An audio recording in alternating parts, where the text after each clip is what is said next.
Welcome back to my channel, Star Booze. Stallone was severely struck by a co-star during recording that his heart struck his rib cage. He was in there for 4 days, critical condition with a blood pressure. Reading of 260. Stallone was duped by another megastar into creating his worst film, 2 yet.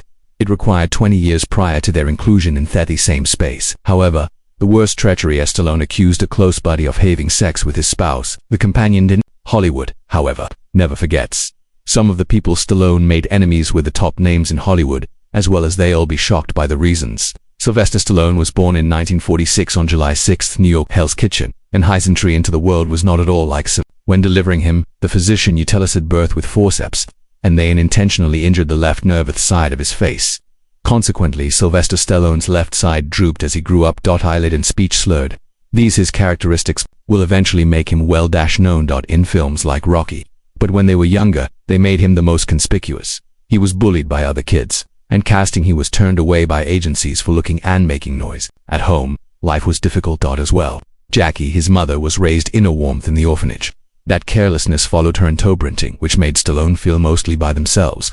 What startled Jackie made a confession to even more people. Created. Years later, she had attempted to stop her use of Stallone during her pregnancy risky techniques, including coat hangers. According to Stallone, she informed him, "Your being here is solely due to the hanger was inoperable." And it wasn't all. Jackie gave him wild threats.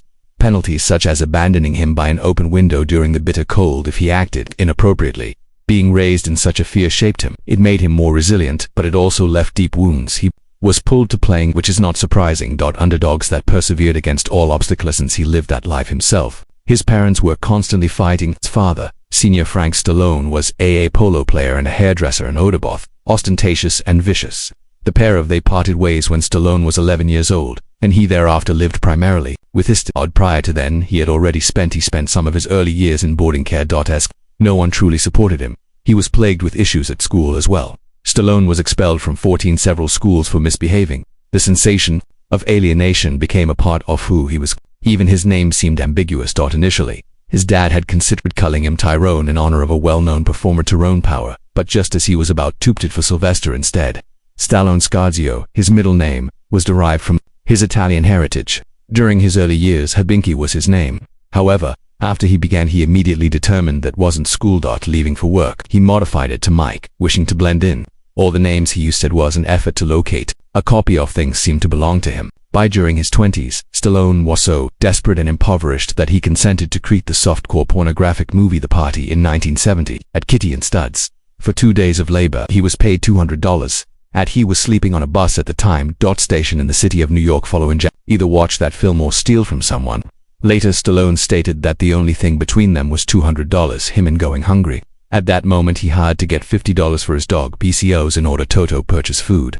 During this time, Stallone collected life's lowest point. The film was really nothing but filthy and shot inexpensively. It would have disappeared eternally if Rocky had not gained popularity years later. Next, someone discovered Fat Old Movie, now called The Italian Stallion, and attempted to profit from the new celebrity of Stallone. Prior to recruited all of that, Stallone bounced around Hollywood in the hopes of spotting a take a break. Having studied theater at the Hay, accepted any post at the University of Miami that heckled obtained. He appeared in 1971 as Ain Woody Allen's Bananas, the Tube Thuggy Clute Club patron. Woody Allen possessive and initially rejected him, stating that he didn't appear sufficiently tough. Stallone maintained leading until his casting. Despotithi's little parts. He typically is impoverished. He cleansed a lion in order to live. Worked in the Central Park Zoo's cages as an usher in a theater. By 1973, Stallone had $106 in his bank account and was subsisting, at home with a pregnant wife, and $300 in rent is due. Finally, in 1974, Stallone had a little lull in The Lords of Flatbush. The movie wasn't very popular. However, it provided him a genuine role for the first time and an opportunity to compose some of his own conversation. The film took place in the 1950s. Stallone in Brooklyn performed in a greaser. Stanley Rosiello is his name. This section was appropriate. Him flawlessly. It demonstrated to him the strength of writing as well for himself, something that would be even more significant when here a few years later, Rocky was formed. Stallone received from the Lords of Flatbush a flavor of authentic writing and performance. When he was younger, Stallone had every effort to continue. He worked in a deli as a fish cutter, a delivery boy, and a night watchman. After working long hours, he would slip into cinema theaters to capture conversations and work on his own screenplays. Stallone wrote 5 screenplays in one sitting. All of which failed before Rocky. However, each unsuccessful script served as training for what would occur. On the Brooklyn in 1974, the entire set of The Lords of Flatbush hinged over a particularly stressful lunch break. Both Richard Gere and Sylvester Stallone were unknown at the time, and both hoped for their big shot. From the very first day, they never clicked in rehearsals, equipmentos full with confidence, and Stallone believed he was hard to cooperate with. Stallone would subsequently characterize Gere's behavior as a motorcycle jacket-wearing knight, which only served to aggravate him. They found themselves sitting and ate in the automobile to consume. Stallone had a gorgeous canine, Gere ate a sandwich made of chicken wet with mustard. Stallone informed him sold exercise caution. Ignoring him, Gere took a large bite. Mustard and grease sprayed straight onto Stallone's brand new trousers. Without thinking, Stallone gave him a quick elbow, striking him in the head and forcing him out of the vehicle. It occurred so quickly that the other crew members could do was stare. From the strain was real at that moment. Equipment was immediately dismissed and replaced by King Perry. Stallone informed everyone that one of them had to be departing, and Hewitt leaving. That battle wasn't just a little kidnapping. It was the point that terminated Gere's involvement in the movie and influenced Stallone's reputation for refusing to take disrespect. The tale circulated through Hollywood as like wildfire. Gere and Stallone had demonstrated that he was not tampered with. While they both went on to become well known, yet they never forget about that time. In the upcoming 50, they avoided one another 4 years. Even Stallone claimed that Gere detested him. After that day, forever. So did the rumors. Among the most peculiar was the so-called urban legend about Goebbels that Gere always believed that Stallone had begun. For decades, Stallone denied it. However, Gere was persuaded. Each time they crossed a drought in Hollywood subsequent to that day, there was still tension. Even larger, it was unsafe to have parties. In 1993, they almost got into a fight at a dinner party. John Elton. Princess Diana was present at that gathering, and Gere clicked with her by the hearth. It was Stallone's intention to follow suit. Observing Gere and Diana, Stallone was angry as they drew closer. Elton John and his partner claimed that actors David Furnish, and at one point, they vanished into a corridor. Before they were on the verge of a fight, they were halted by Furnish. Stallone departed in a fury following supper, and Gere remained with Diana as like nothing had occurred. It was just another chapter in a lengthy, odd competition that began with a dispute pants. Stallone would inevitably rise to fame on a worldwide scale, particularly after making Rocky, and on March 24, 1975, he observed Chuck Wepner and Muhammad Ali battle, and a known fighter identified as the Bayon Bleeder. It was assumed that Ali would knock him out after several rounds.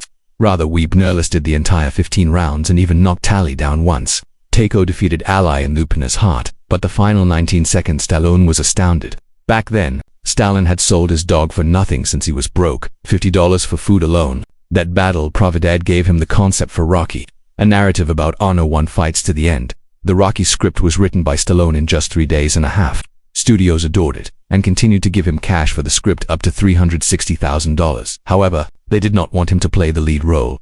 Determined, Stallone informed them the script might be theirs for free if he was permitted to play Rocky. At last, they yes, but only if the movie was produced for less than $1 million. Stallone received compensation, only $35,000 for everything, including performing. Even with the meager $960,000 budget, they succeeded. Rocky turned into unexpected success, bringing in $225 million globally. It received 10 nominations, won 3 Academy Awards, including Great Image. Stallone received a nomination for Greatest Actor and Screenplay, resulting in he was one of just 3 individuals. Following Orson Welles and Charlie Chaplin will perform that almost immediately. Stallone became Asta, and he continued. Rocky turned into a franchise that has spin-offs and sequels. Some of them were directed by Stallone himself and established a multi-decade career. From the Expendables to Rambo, he was the tough person who never gave up, and it all began with an underdog tale he penned with only $16 to his name. The competition between Sylvester and Arnold Schwarzenegger and Stallone wasn't merely a corny Hollywood tale, it was authentic. In the late 1970s it began, and blazed for years. The first actual fight broke out at the Golden Globes. Stallone was eligible for 6 honors. Rocky only won 1, though Schwarzenegger, who had received recognition for, lowered him, and remained hungry. Stallone was furious enough to toss a vase of flowers to him. From that point on, according to Stallone, they experienced violent hate, and their DNA seemed to be against one another. Even Stallone acknowledged Wu was unable to tolerate being in the same galaxy. They were both fixated on defeating one another. Larger firearms, larger muscles, larger box office hits, and more murders. Each decision they made was partially based on top of the other. They kept tabs on each other people's careers with care. It was unpleasant and personal. That hatred was just about films and muscles. It turned into a psychological conflict. Stallone and Schwarzenegger pursued one another in ways that most people were unaware of. They competed for larger and better bodies, more realistic action sequences. However, in 1992, it was one of Schwarzenegger's most well-known tricks. Stallone was presented with a "stop or my mom will shoot" script. Schwarzenegger feigned affection for the initiative and spread false information claiming that he was eager to do it.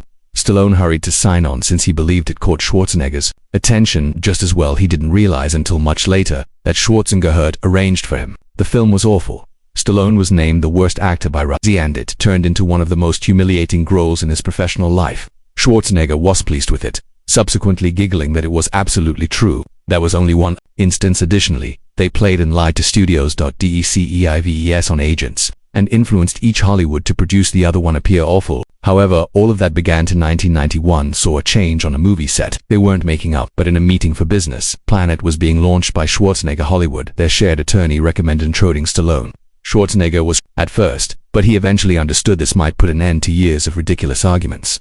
Bruce Willis joined them as well. Theaters gained popularity, and these vintage enemies have to cooperate and travel jointly, and promote jointly. Being compelled to dedicate time to business partners gradually dismantled the barrier between them. They became aware that they had more and more widespread than they initially believed. The Schwarzenegger stated that he was fed up with the games and desired to leave. What was once the acrid hatred subsided. That waste most unexpected aspect they turned into true companions. After they introduced themselves, they went on with Planet Hollywood. They even collaborated on films such as the Escape Plan and Expendables series in 2013. Seeing them side by side delighted fans. There was chemistry captured on video. Genuine regard.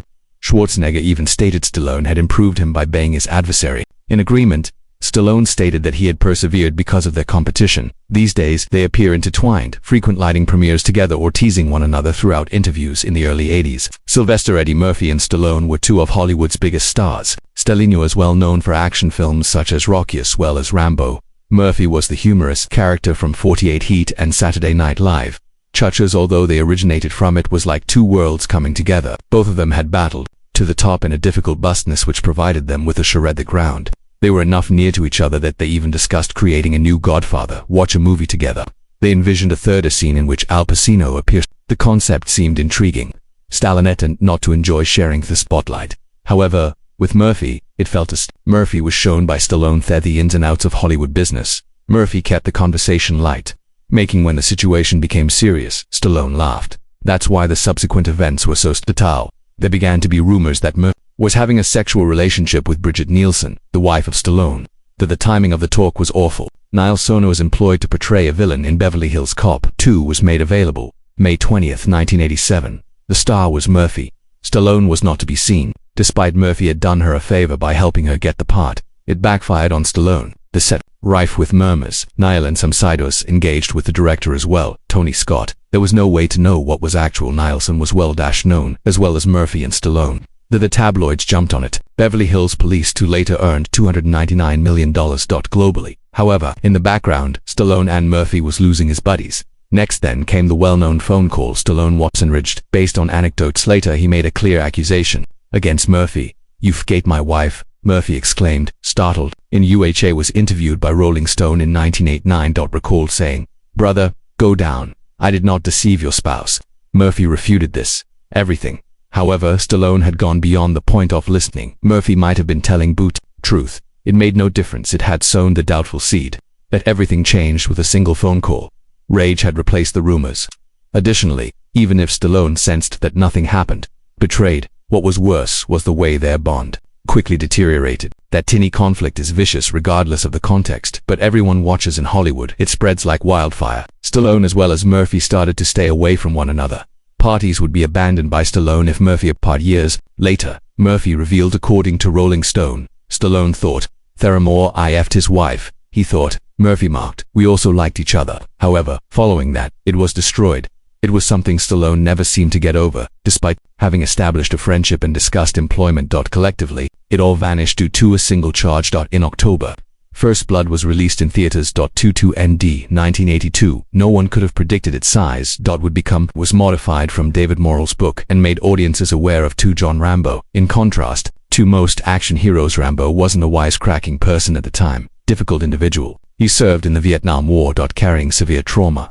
The movie displayed his experience with post-traumatic stress disorder, when PTSD was finally recognized as acknowledged as a mental health diagnosis in 1980. Among the most impactful scenes, him experiencing flashbacks brought on by cruelty by cops, bringing all that the horrors of war are returning. It seemed in a sense, most action films are unvarnished. DIDN single quotes. TITN single quotes $23 million globally and emerged as the event's highest earning film of all time year. Additionally, it was the first Hollywood China will see the release of a blockbuster where ticket records were broken that continued for many years. That achievement resulted in a series that includes 5 different films, 37 years. Even as the films started to more explosive and louder, Rambo's personal hardship was constantly at the core of the narrative. The point at which Rambo confides in Colonel Trotman regarding his suffering and loneliness is still among the most impactful sequences in action films. By the middle of the 1980s, there was Stallone everywhere. Following the first blood his earning sword, here hunt.